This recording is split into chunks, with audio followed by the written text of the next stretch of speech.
ሰላም ጤና ይስጥልን እንዴት ናችሁ ወድ የቻናሌ ቤተሰቦች በዛሬው የቪዲዮ ትምህርት ደግሞ ወሳኝ የሆነ መረጃ ይዤላችሁ መጥቻለሁ እሱም ስለ ጨጓራ በሽታ ነው ጨጓራ በሽታ ምንድነው የጨጓራ ህመም መነሻ አባባሽ ነገሮችና መፍትሄዎቻቸው በሚል ስለ ጨጓራ አንስተን እንወያያለን ማለት ነው ይሄ ቪዲዮ ይሄ መረጃ በጣም ጠቃሚ መረጃ ስለሆነ ሁላችሁም ይሄንን ቪዲዮ ላይክ በማድረግ ጀምሩ እንዲሁም ለሌሎች እንዲደርስ ሼር አድርጉላቸው አዳዲሶች ካላችሁ ደግሞ ሰብስክራይብ በማድረግ የቤተሰባችን አባል እንድትሆኑ በአክብሮት ጠይቃለሁ ማለት ነው በአሁኑ ሰዓት በሀገራችን በብዛት ከሚሰሙ የጤና እክሎች መካከል የጨጓራ ህመም ወይም በህክምና አጠራሩ ጋስትራይትስ የሚባለው ነው ግንባር ቀደሙን ስፍራ ይይዛል ብዙዎቻችን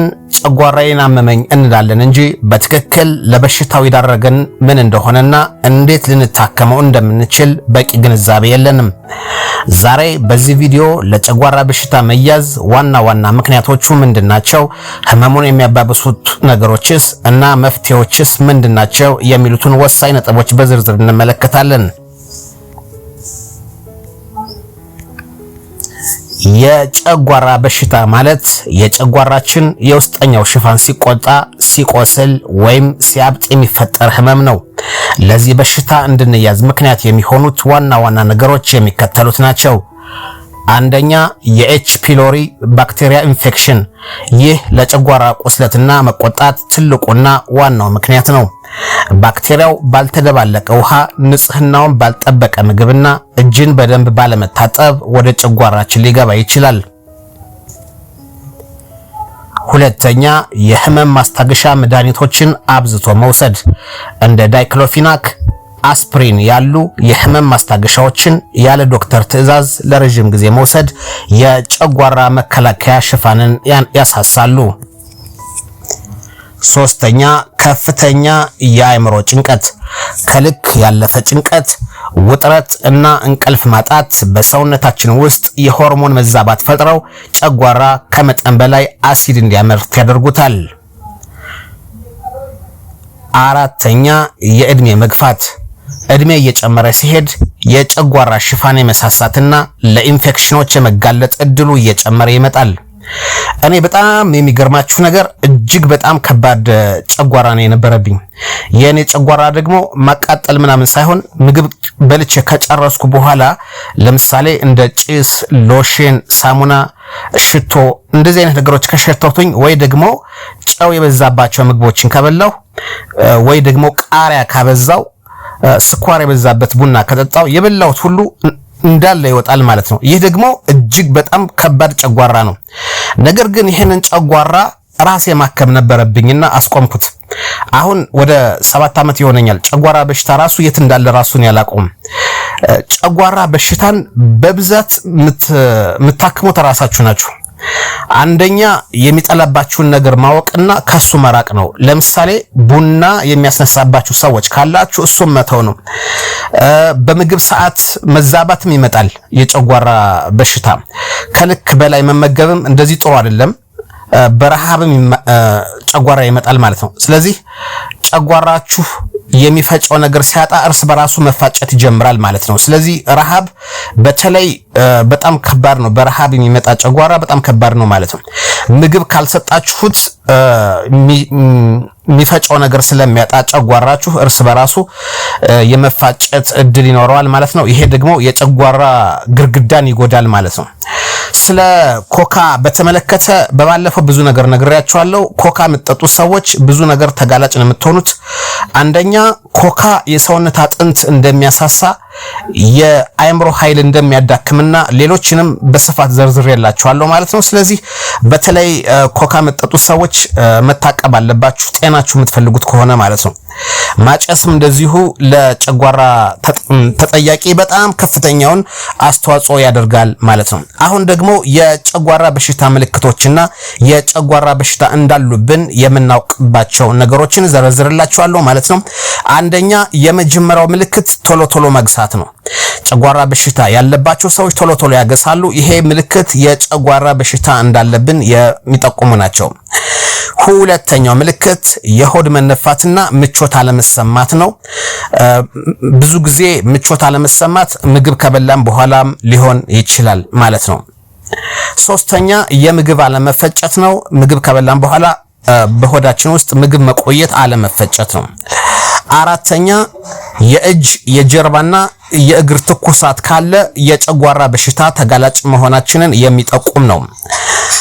አምስተኛ ምግብ ከበላን በኋላ ማስታወክ የሚያስታውከን ከሆነ ይሄም ራሱ አንድ ምልክት ነው፣ ጨጓራ በሽታ እንዳለብን የሚጠቁም ነው።